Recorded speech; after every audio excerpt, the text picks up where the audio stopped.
जी हाँ, आप देख रहे हैं ज्ञानमाला नेशनल टीवी न्यूज 24 इंडिया।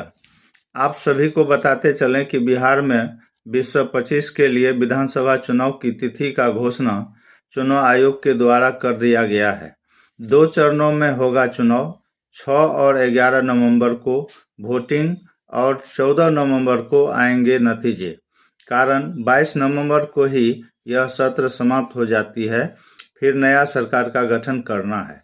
2 चरणों के चुनाव में पहले चरण में 121 विधानसभा का और दूसरे चरण में 122 विधानसभा का चुनाव कराया जाएगा। आपको बताते चलें कि विधानसभा चुनाव की तिथि का घोषणा होते ही सोनबरसा विधानसभा क्षेत्र में प्रशासन के द्वारा आचार संहिता का पालन करने हेतु विभिन्न स्थानों पर लगे राजनीतिक बैनर, पोस्टर आदि को हटाने का कार्य जारी हो गई है।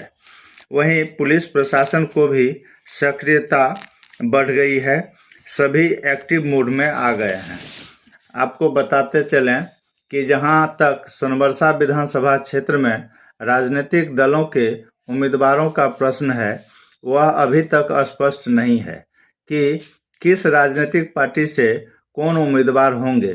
फलस्वरूप मतदाताओं में उक्त बातों को लेकर चर्चा तेज है कि आखिर पार्टी के आलाधिकारी उम्मीदवारों का नाम स्पष्ट क्यों नहीं कर रही है। ऐसे फिलहाल सिटिंग उम्मीदवार जदयू से रत्नेश सादा जी हैं। अब महागठबंधन और जनसुराज पार्टी से कौन उम्मीदवार टिकट लेकर आते हैं, वह देखना है। यह सोनबरसा विधानसभा क्षेत्र में 3 पार्टी मुख्य रूप से सक्रिय हैं। वह एनडीए से एनडीए मान लीजिए, एनडीए, महागठबंधन और जनसुराज पार्टी।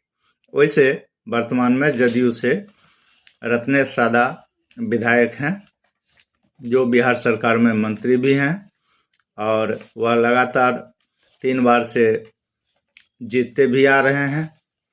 लेकिन अब सवाल है कि जिस तरह से बीजेपी अधिक उम्र वाले विधायक को टिकट देने से परहेज कर रहे हैं, ऐसा सुना जा रहा है कि युवाओं को ही टिकट दिया जाए, ज़्यादा उम्र के लोगों को अब आराम करने के लिए दिया जाए। फलस्वरूप उसी तरह से कहीं जदयू में अधिक उम्र वाली प्रश्न आ जाती है तो शायद कहीं रत्नेश सादा जी का टिकट न कट जाए। वैसे जदयू में सेकेंड उम्मीदवार प्रमोद सादा हैं और इसी तरह से कांग्रेस और राजद का बात है तो वह सोनबरसा विधानसभा में स्पष्ट नहीं हो सका है कि इस विधानसभा से राजद या कांग्रेस कौन चुनाव लड़ेंगे। वैसे अधिकतर उम्मीद है कि कांग्रेस ही सोनबरसा विधानसभा से चुनाव लड़ेगी और जनसुराज पार्टी भी स्पष्ट रूप से अभी उम्मीदवार का घोषणा नहीं की है। देखिए आगे क्या होता है। जय हिंद, जय भारत।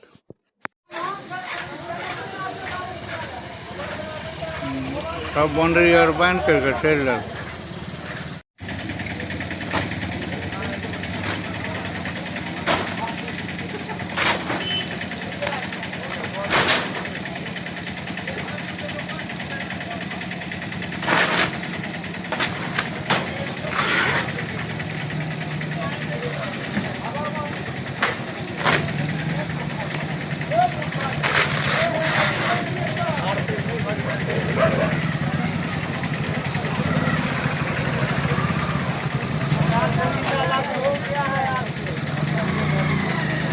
आचार संहिता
चुनाव आयोग का तैयारी जारी है।